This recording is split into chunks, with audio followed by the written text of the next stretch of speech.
Hey, good afternoon, everybody. This is Zach Sports Talk. Hopefully soon I'll have better name for sort of sports talk show. But I just want to go live and give some of my thoughts on tonight's NBA draft. And in the coming days and weeks, I'll talk more about different types of sports events and what's and happenings in sports world. Sports is one of my great interests and has been for quite some time. Just want to kind of talk about some of what's happening. And tonight's NBA draft, I think there's a lot of good, interesting situations that can take place. For one, they're asking a question about who's going to go number one and number two. They're like three French players who have a lot of talent and a number of international players who people think could, become good prospects for teams. And so it'll be interesting to see what happens. I mean, I think the Zachary Richary and there's Alex.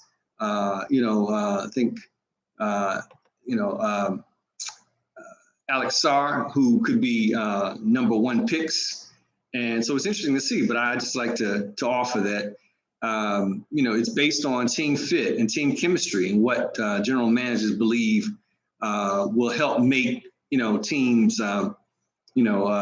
better in terms of their their team chemistry and all. So it'll be interesting to see what happens and who goes first. I'd say that based on this year's finals and this year's playoffs, it's interesting to see how teams went about reconstructing their teams or their player positioning and how they work to better their team chemistry.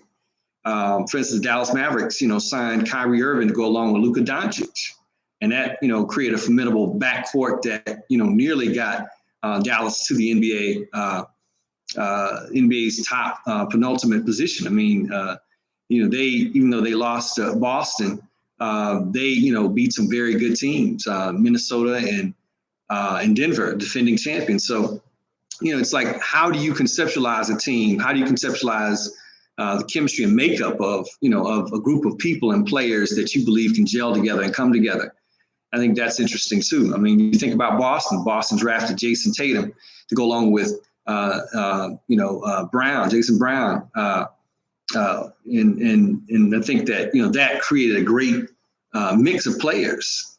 So you had Tatum and Brown, who they built as cornerstones, and they built other players around them, Al Horford, and then then they brought in Drew Holiday, and that created a mix of other players, along with other players to help build a championship team. But it took a number of years to build that chemistry, but you build the cornerstones now. Think about the Golden State Warriors at a time where, most people are interested in bigs.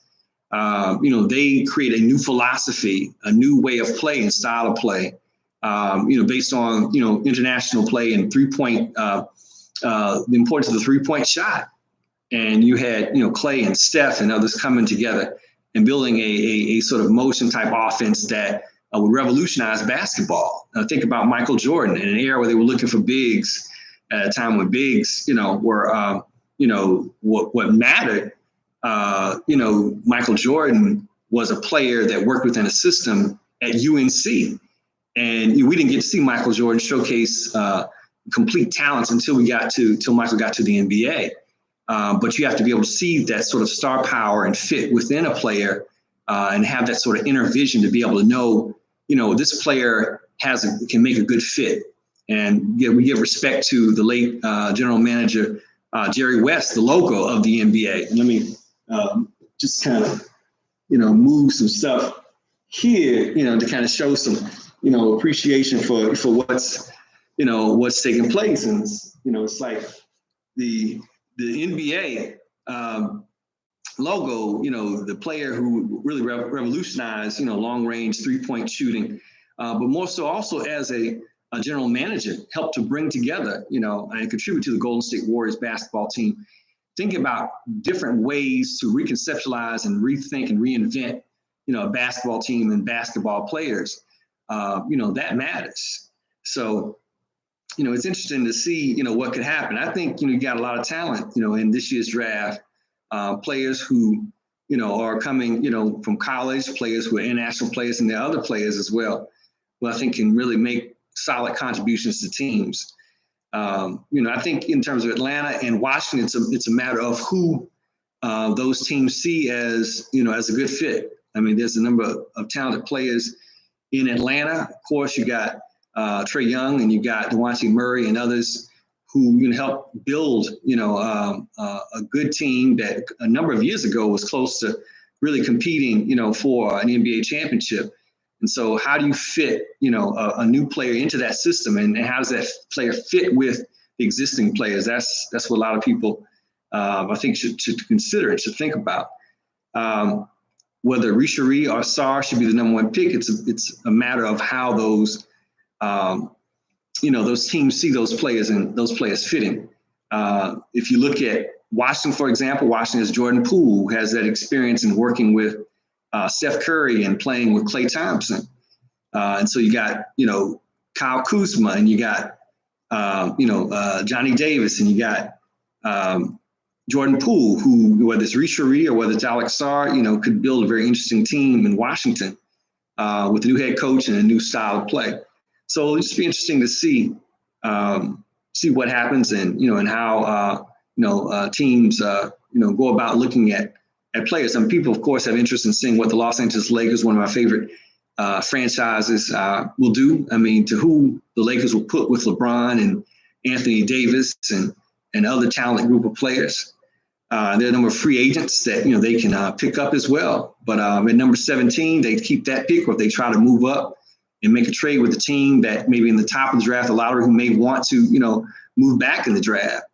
Of course, there's the intriguing prospect of Bronny James, who still has so much talent and potential. And, I believe like a Michael Jordan, and other players will be able to showcase their talents, at a greater level in the NBA.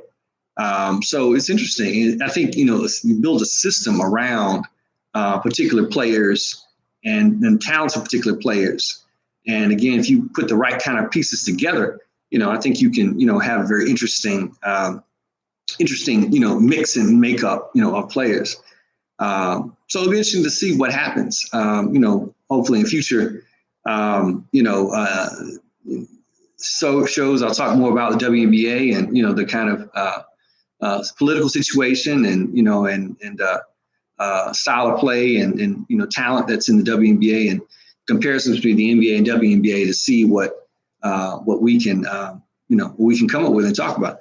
I would encourage most people to think about and look at the most recent Power of a Dream documentary and special on Amazon Prime. And one of the things I know that was striking to me, I think there was a quote with regard to the salaries of, base salaries of players. I mean, it was like, I think $40-some thousand for WNBA players, and 700 and, 770-some thousand for a base player for an NBA player. And that's like a difference of like 700 and something. There's a difference of 700-something thousand dollars. It's interesting that, you have those talented players who are actually giving fans, a lot to cheer for, but there's such a difference there. So there's a lot that, that we can look at when we analyze and talk about sports. And hopefully we'll be able to talk a lot, more about that in, coming days and weeks. But those are some thoughts to offer for now. We'll, see what happens. But, tonight, is a good chance for teams to be able to, put their championship dreams, to a good beginning, and to see, how they can rebuild a fan base and rebuild, hoop dreams, so that, they can give their fans hopefully, a championship soon, or at least in years to come. So we'll see what happens.